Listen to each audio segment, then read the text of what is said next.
God, what happened to my daughter? What is this? God, blood everywhere! Oh no!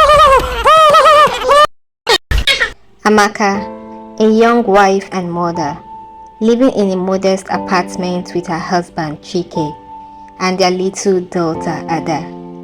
Amaka longs to return back to work after the birth of their beautiful daughter Ada. But Chike believes it's better for her to stay back at home until Ada is older. Their conversations usually turns into a familiar quarrel each time they talk about it. Amaka, Chike called. You know how much I value you being at home with Ada. She needs her mother now, more than ever. I understand, Chike, my husband, Amaka said, but I also want to help support the family. I need to do something for myself. Staying home all the time is wearing me down. Amaka would always reply her husband. Their discussion ends unresolved, with Amaka feeling trapped and Chike convinced that he is doing what is best for their family. This husband of mine is just being selfish. How can I stay at home after spending 5 years in the university? Man, I need to act fast too, before I turn into an opposite of myself, Amaka said to herself one morning. She picked up her laptop and applied for a job through a job website. Luckily for her, she was invited for an interview almost immediately. Where will I keep Ada now? Who would help me watch after her while I go for my work? Oh, yes, I know what to do.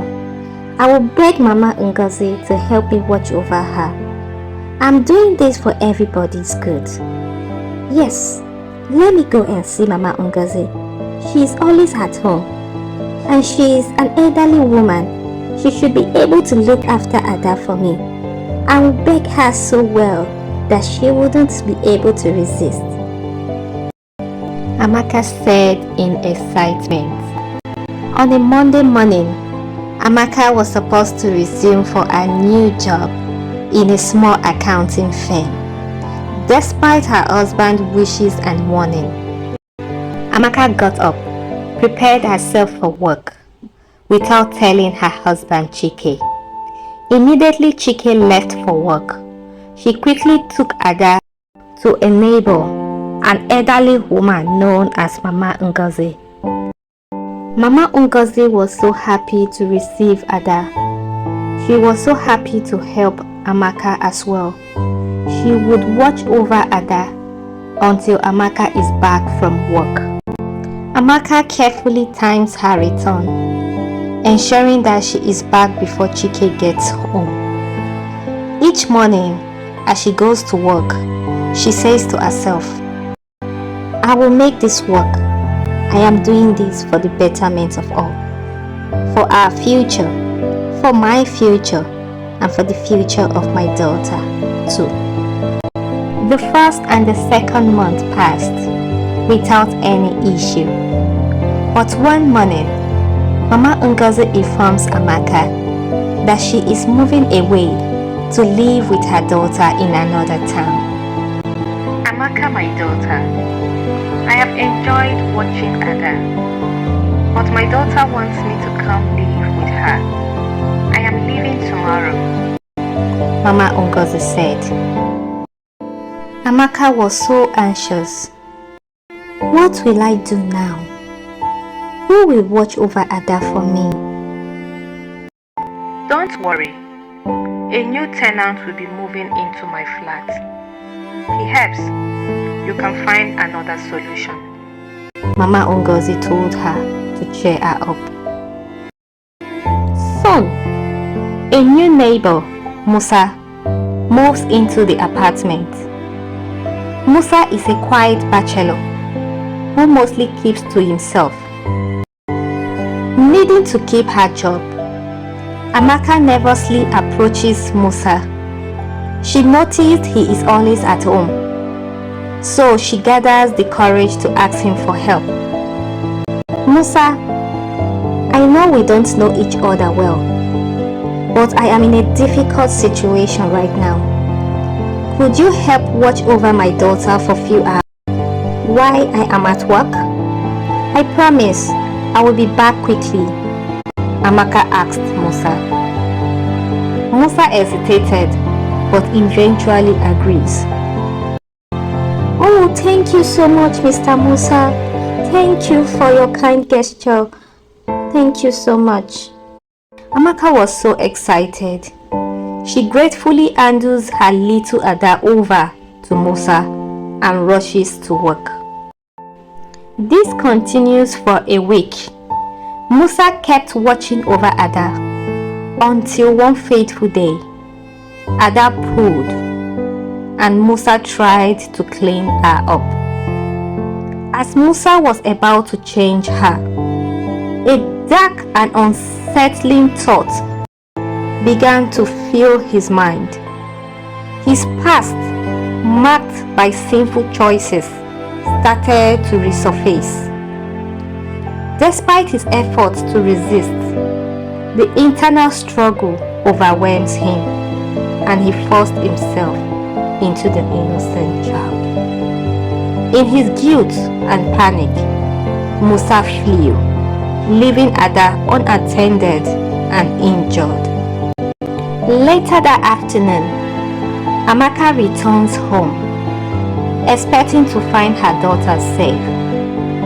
She knocked at Musa's door for a while, but there was no response, and she decided to go in.